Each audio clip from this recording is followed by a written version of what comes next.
Hello guys, कैसे हैं आप लोग। Welcome to my channel.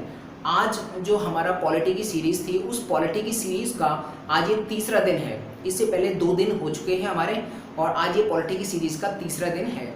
और जिन लोगों ने पॉलिटी की सीरीज, ये जो चल रही है हमारी सीरीज, इसके 2 लेक्चर नहीं दिखे तो ज़रा उनको देख लें पहले, क्योंकि उनको जब देख लेंगे तभी ये वाली बात बहुत अच्छे से समझ में आएगी। वरना आप जिसको पहले से आता है तो वो तो चाहे कहीं से देख ले, लेकिन जो बिगिनर है और जो शुरुआत कर रहा है तो उसको वो 2 लेक्चर पहले देखना बहुत ज़रूरी है। ठीक है, तो चलिए स्टार्ट करते हैं। हमारा आज का है 1786 ईस्वी का राजलेख। 1786 ईस्वी में जो राजलेख आया था वहाँ से स्टार्ट करेंगे, लेकिन 1 मिनट में हम जितना हमने अभी 2 लेक्चर्स में पढ़ रखा है तो 1 मिनट में फ्लैशबैक में पूरी जानकारी कर लेते हैं। ठीक है, 1 मिनट बस रिवीजन हो जाएगा। चलो देख लेते हैं। सबसे पहले अंग्रेज भारत में आए, केवल एक उनका उद्देश्य था, केवल व्यापार करने के उद्देश्य से आए। 1600 ईस्वी में वो आए और 1600 ईस्वी के बाद 1608 ईस्वी तक उन्होंने व्यापार किया, बहुत पैसा कमाया। उसके बाद 1608 ईस्वी में भारत के सूरत में, जो गुजरात में पड़ता है, वहाँ पर अपनी कंपनी स्थापित की। 1608 ईस्वी से लेकर 1773 ईस्वी तक अपना भारत में बहुत बड़े क्षेत्र पर अपना अधिकार कर लिया। भारत में उस समय पर 3 बड़ी बड़ी प्रेसिडेंसी थी, बंगाल, मद्रास और बम्बई प्रेसिडेंसी। तीनों प्रेसिडेंसी को अपने अधीन कर लिया। लेकिन 1773 ईस्वी में जब कंपनी को घाटा हुआ तो कंपनी ब्रिटिश सरकार के पास गई कि हमारी कंपनी को घाटा हुआ है तो आप हमारी मदद करें। तो ब्रिटिश सरकार ने एक कंडीशन रखी थी कि मदद हम तभी करेंगे, हम आपके ऊपर जितना भी कर्जा है वो हम दे देंगे, लेकिन आपकी कंपनी को अब हमारे अकॉर्डिंग चलना होगा। ठीक है, तो उन्होंने कह दिया कि चलो ठीक है, आप अपने अकॉर्डिंग हमारी कंपनी को चला लो, बस हमारा ये कर्जा कैसे भी करके उतारो। तो फिर ब्रिटिश सरकार एक एक्ट लेकर आई जिसको हम कहते हैं 1773 ईस्वी का रेगुलेटिंग एक्ट, नियामक अधिनियम। 1773 ईस्वी के द्वारा ही ब्रिटिश सरकार भारत में पहली बार कदम रखा। ब्रिटिश सरकार ने जिस प्रकार से भारत में अंग्रेजी व्यापारियों ने 1600 ईस्वी में पहला कदम रखा, उसी प्रकार ब्रिटिश सरकार ने भारत में पहला कदम 1773 ईस्वी के रेगुलेटिंग एक्ट के द्वारा रखा। हमने रेगुलेटिंग एक्ट को डिटेल में पढ़ा। रेगुलेटिंग एक्ट के बाद 1781 ईस्वी में रेगुलेटिंग एक्ट में कुछ कमियां रह गई थीं। उन कमियों को सुधारने के लिए एक और एक्ट लाया गया जिसका नाम रखा 1781 ईस्वी का संशोधन अधिनियम। और ये संशोधन किस में किया गया था? 1773 ईस्वी के रेगुलेटिंग एक्ट में। और इसी एक्ट को 1781 का जो संशोधन अधिनियम है, इसी एक्ट को बंदोबस्त कानून के नाम से जानते हैं। ये हमने डिटेल में पढ़ा था, इसमें क्या हुआ था। उसके बाद 1784 ईस्वी का पिट्स इंडिया एक्ट हमने पढ़ा, उसमें भी हमने बहुत सारे पॉइंट्स पढ़े थे। उसके बाद 1784 ईस्वी के पिट्स इंडिया एक्ट के बाद 2 साल बाद ही 1786 ईस्वी का राजलेख आया। तो 1786 ईस्वी का हम राजलेख पढ़ते हैं। ठीक है, क्या है ये? कॉर्नवालिस बंगाल का गवर्नर जनरल बना। ये जो 1786 ईस्वी का राजलेख है, इस राजलेख के द्वारा कॉर्नवालिस को बंगाल का गवर्नर जनरल बनाया गया। लेकिन जब गवर्नर जनरल कॉर्नवालिस को बनाया जा रहा था तो कॉर्नवालिस ने ब्रिटिश सरकार के सामने 2 कंडीशंस रखी, 2 उसकी शर्तें थीं। पहली शर्त उसकी थी, कुछ विशेष मामलों में परिषद के निर्णय को लागू रद्द करेगा। मतलब क्या है कि कुछ विशेष, बंगाल के गवर्नर जनरल बनने के बाद कॉर्नवालिस ने 2 कंडीशन रखी। उसने कहा था कि जो बंगाल गवर्नर जनरल की परिषद है, अगर वो परिषद कोई निर्णय लेती है तो उस निर्णय को लागू गवर्नर जनरल करेगा, और अगर गवर्नर जनरल को ऐसा लगता है कि ये ठीक नहीं है तो उसको वो रद्द भी कर सकता है। एक ये शक्ति मांगी थी।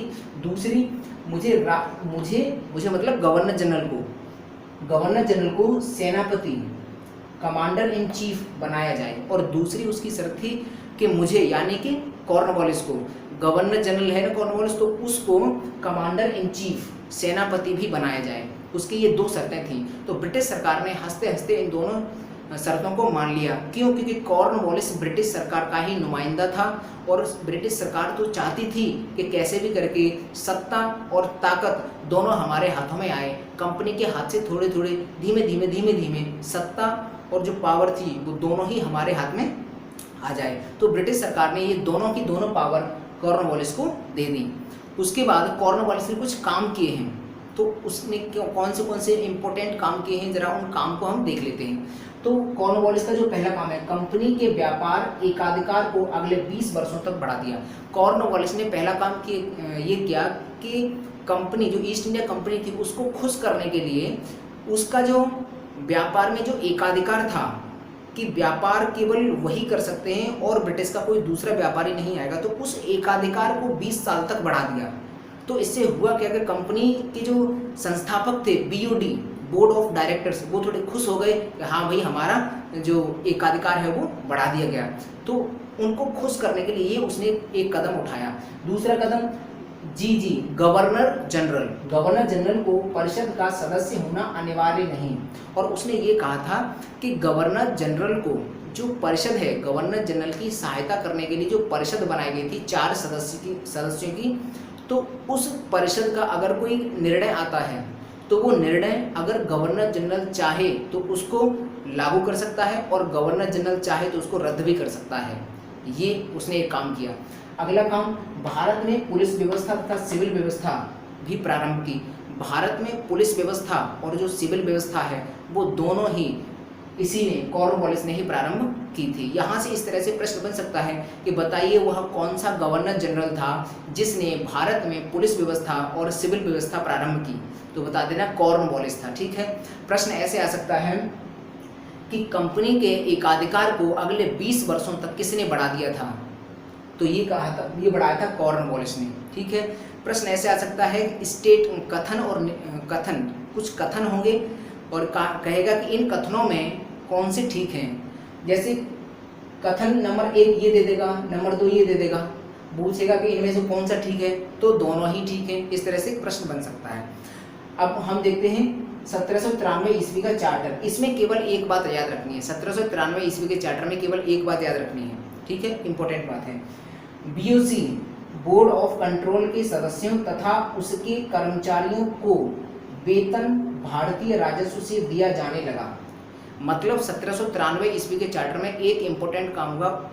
ये काम ये था कि जो बोर्ड ऑफ कंट्रोल है, इससे पहले क्या था कि बोर्ड ऑफ कंट्रोल को और बोर्ड ऑफ कंट्रोल से जुड़े हुए जितने कर्मचारी थे उन सभी को जो वेतन ब्रिटिश सरकार देती थी, वहाँ जाके ब्रिटेन में ब्रिटिश सरकार उनको वेतन देती थी। लेकिन 1793 ईस्वी का जो चार्टर आया है, इस चार्टर के द्वारा जो बीओसी थी, बोर्ड ऑफ कंट्रोल, इसके कर्मचारी और तथा इससे और जुड़े हुए जितने भी कर्मचारी थे उन सबको जो वेतन है वो वेतन भारतीय राजस्व, जो भारत में कंपनी इकट्ठा कर रही है पैसा, बस उसी पैसे से उनको वेतन दिया जाएगा। ठीक है, ये एक इम्पोर्टेंट, बस एक ही याद रखना है, इसमें एक इम्पोर्टेंट था। इसके बाद 1793 ईस्वी के बाद अगर 20 साल जोड़े तो तीसरा चार्टर आता है 1813 का चार्टर। ये इम्पोर्टेंट है हमारे लिए। ठीक है, इसमें पहला पॉइंट पढ़ते हैं, कंपनी के व्यापार एकाधिकार को समाप्त कर दिया गया। मतलब क्या है,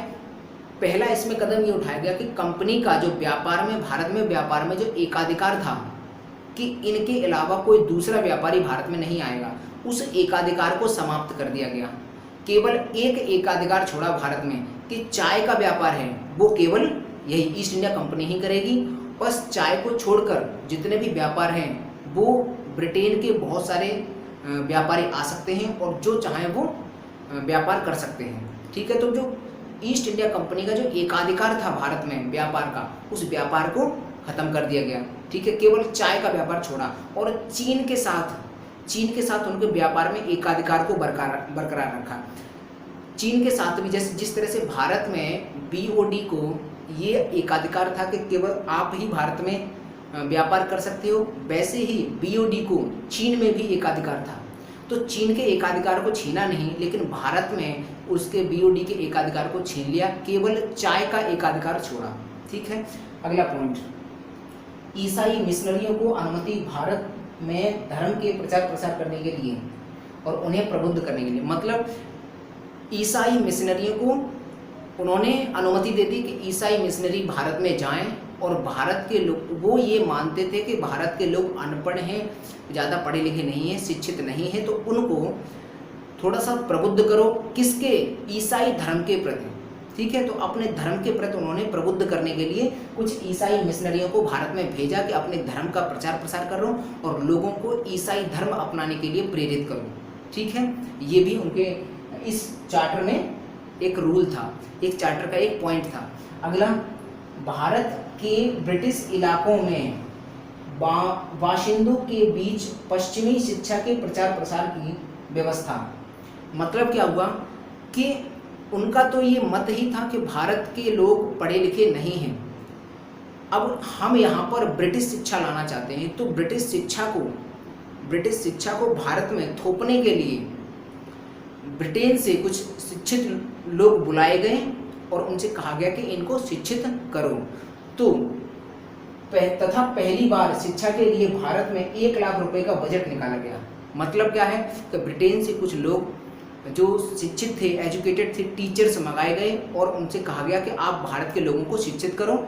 और पहली बार बजट से 1 लाख रुपए निकाला गया इस शिक्षा के लिए। तो भारत में जो सबसे शिक्षा के लिए जो पहला काम है वो यही है, 1 लाख रुपए खर्च किया है। अंग्रेजों ने 1 लाख रुपए बजट से निकाले भारत में शिक्षा, पश्चिमी शिक्षा, जो अपने देश में जो शिक्षा थी उस शिक्षा को यहाँ पर थोपने के लिए 1 लाख रुपए।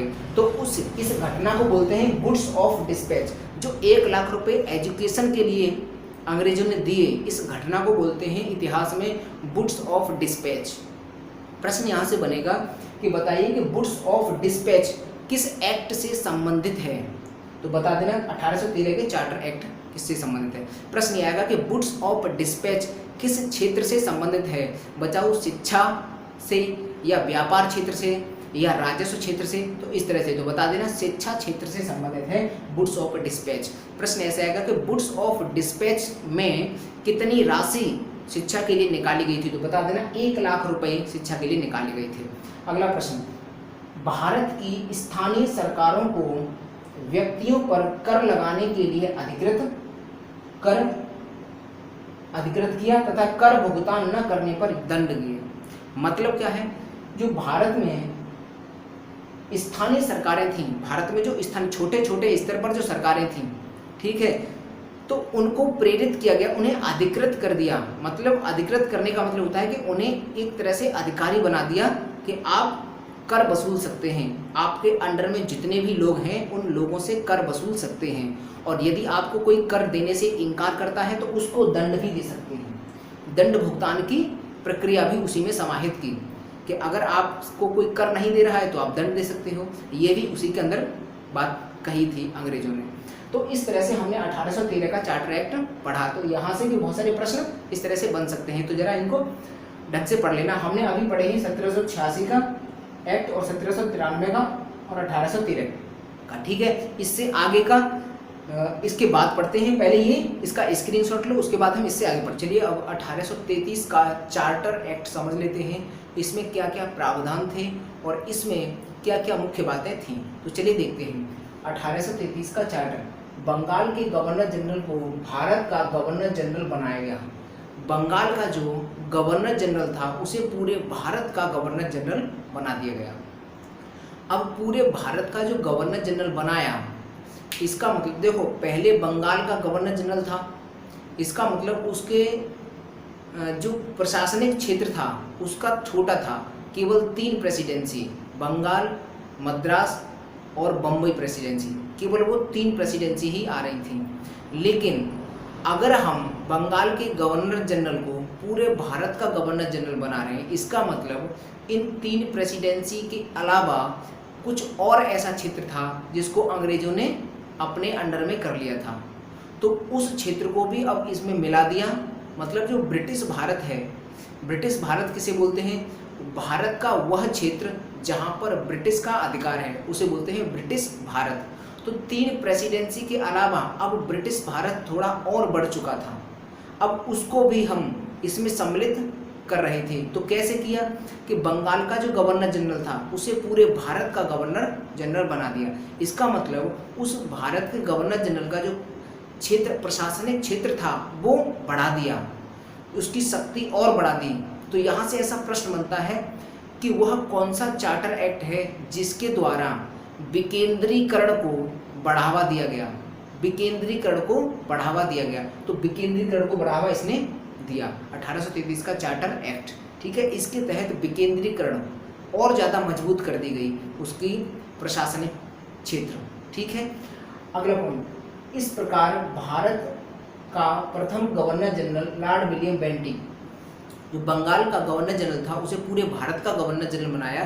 तो इस तरह से जो लॉर्ड विलियम बेंटिक थे वह पहले भारत के गवर्नर जनरल बने हैं।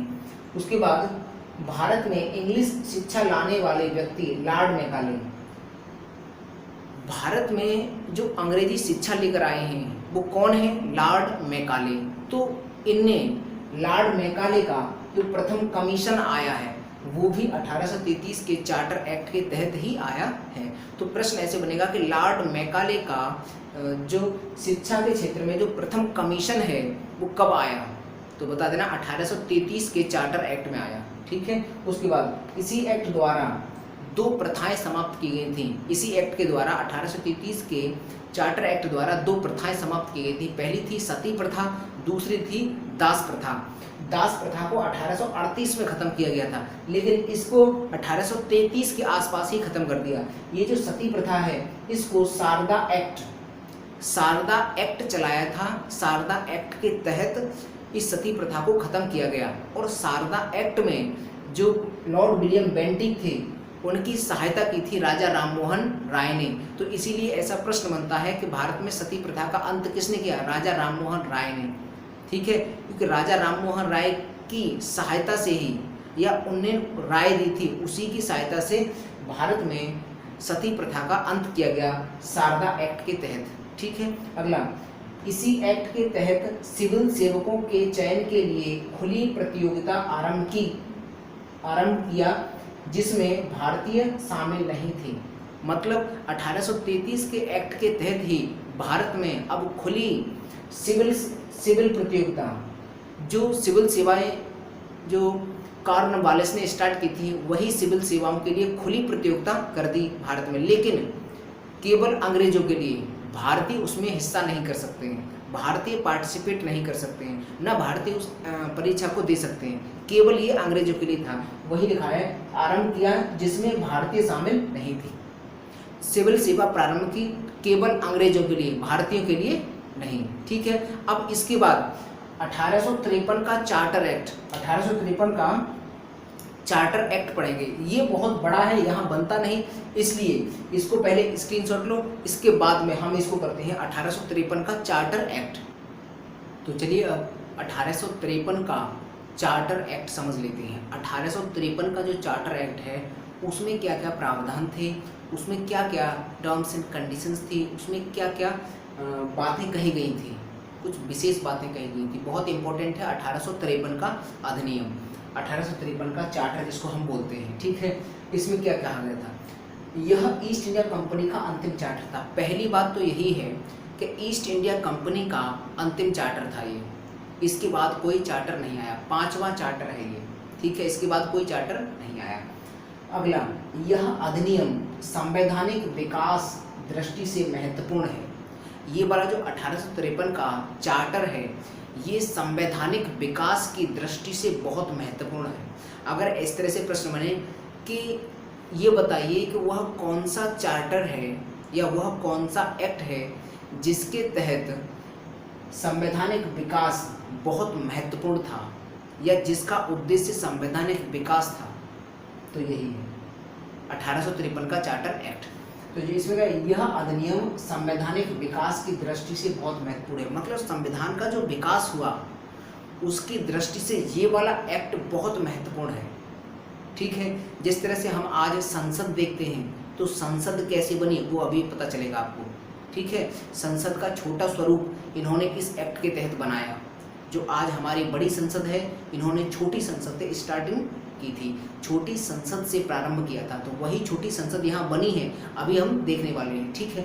अगला पॉइंट देखते हैं। बीओसी की असफलता के कारण तत्काल भारत के गवर्नर जनरल लॉर्ड डलहौजी ने गवर्नर जनरल की परिषद को 2 भागों में बांट दिया।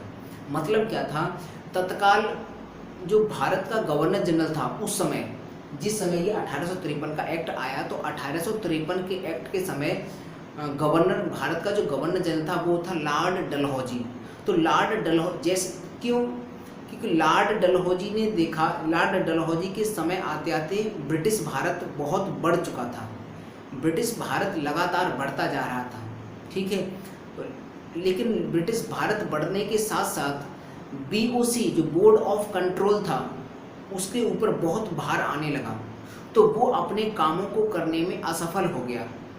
तो यही कारण है कि BOC की असफलता के कारण जो बोर्ड ऑफ कंट्रोल था, जो प्रशासनिक कार्यों को देख रहा था, बोर्ड ऑफ कंट्रोल जो प्रशासनिक कार्यों को देख रहा था, वो अब अपने कार्यों को करने में थोड़ा असमर्थ हो रहा था। क्यों? क्योंकि अब ब्रिटिश भारत बहुत बढ़ चुका है, तो कार्य बहुत हो चुका है, तो इसलिए वो असफल हो रहा था। इसके कारण लॉर्ड डलहौजी ने क्या किया कि एक नई परिषद बनाई, और उसने क्या किया कि ये जो गवर्नर जनरल की जो परिषद है उसको 2 भागों में बांटते हैं, क्योंकि अब भार बहुत बढ़ गया है।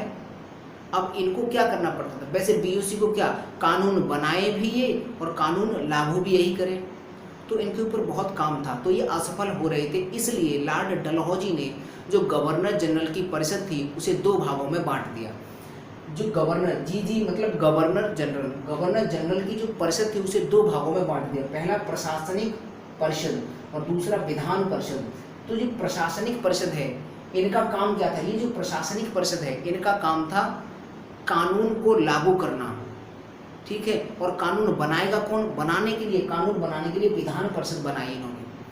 इससे पहले क्या था कि जो BOC थी वो दोनों काम कर रही थी, कानून बनाती भी वही थी, कानून लागू भी वो करती थी।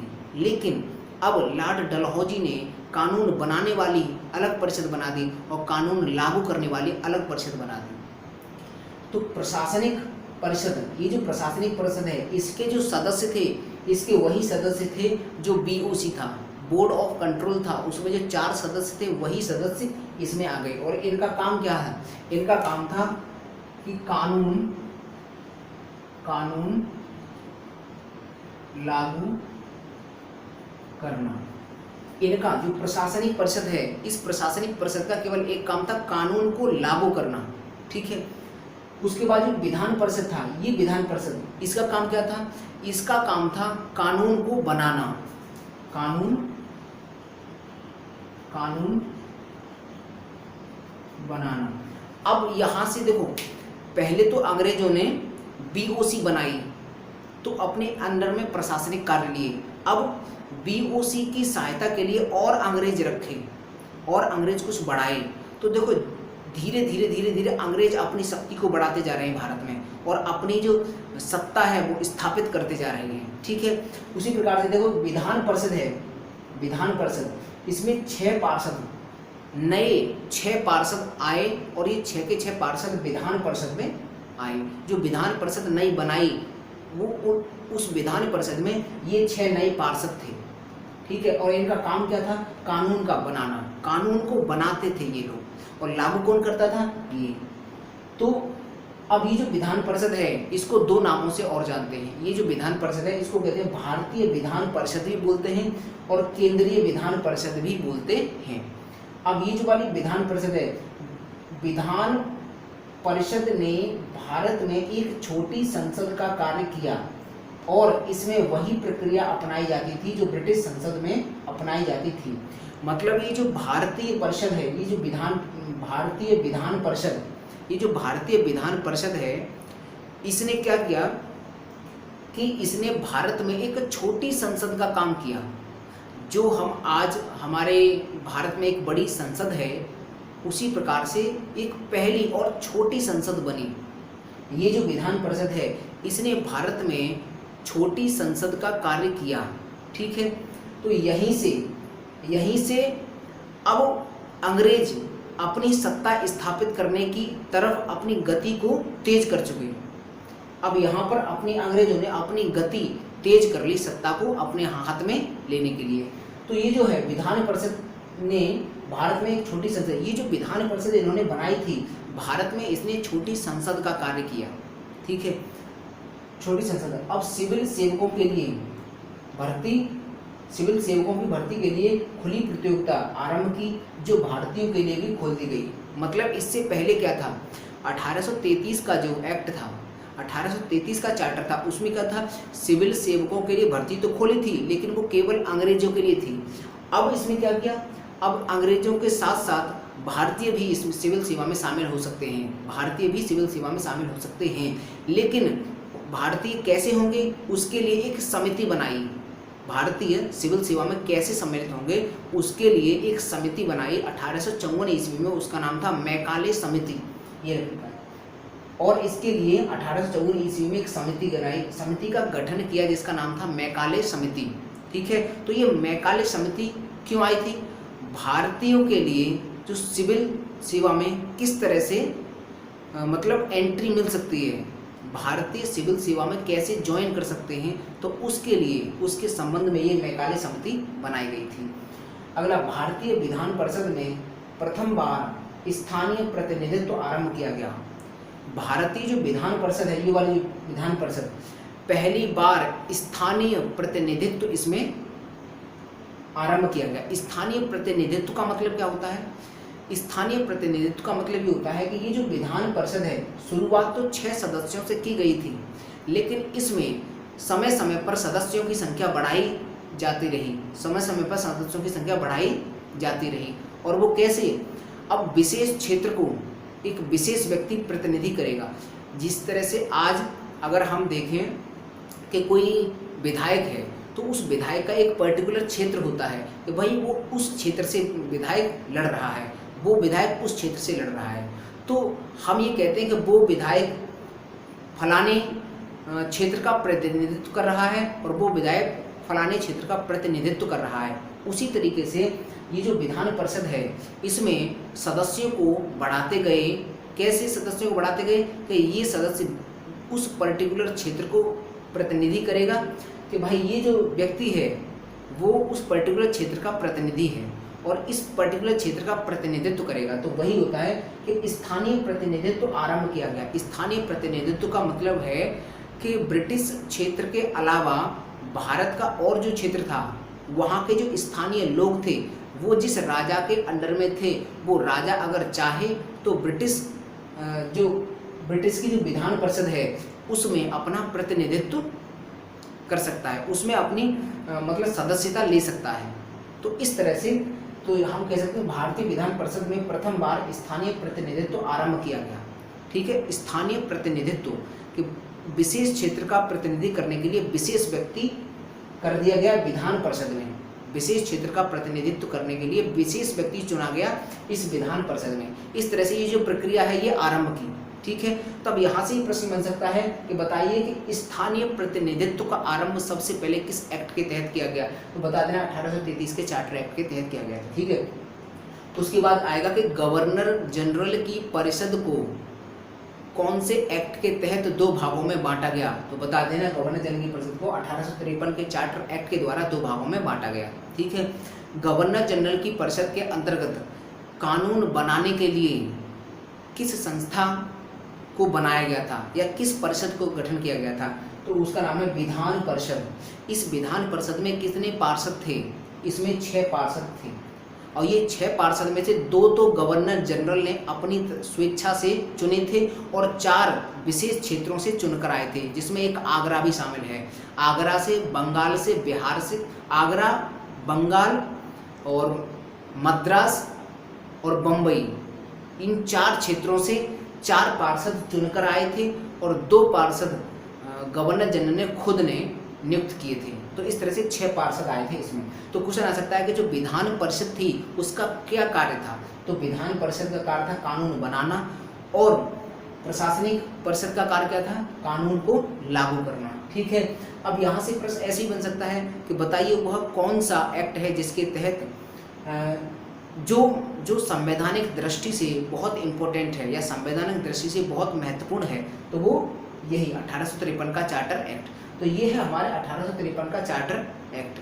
अब इसके बाद क्या है, 1857 ईस्वी में 1857 का विद्रोह हो गया है।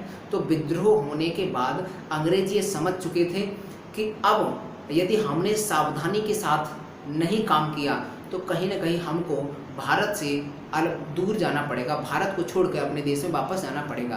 तो इसीलिए वो 1858 में एक और एक्ट लेकर आए। अब वो क्या एक्ट था वो हम अगली क्लास में पढ़ेंगे। आज की क्लास में बस इतना ही। और इस तरह से हमने आज यहाँ तक कवर किया कि 1853 के एक्ट तक। इसके आगे अभी बहुत कुछ है, ऐसे हम पढ़ते रहेंगे, ठीक है। तो आप अपनी नॉलेज को एनहेंस करते रहिए और इसी तरह से पढ़ते रहिए।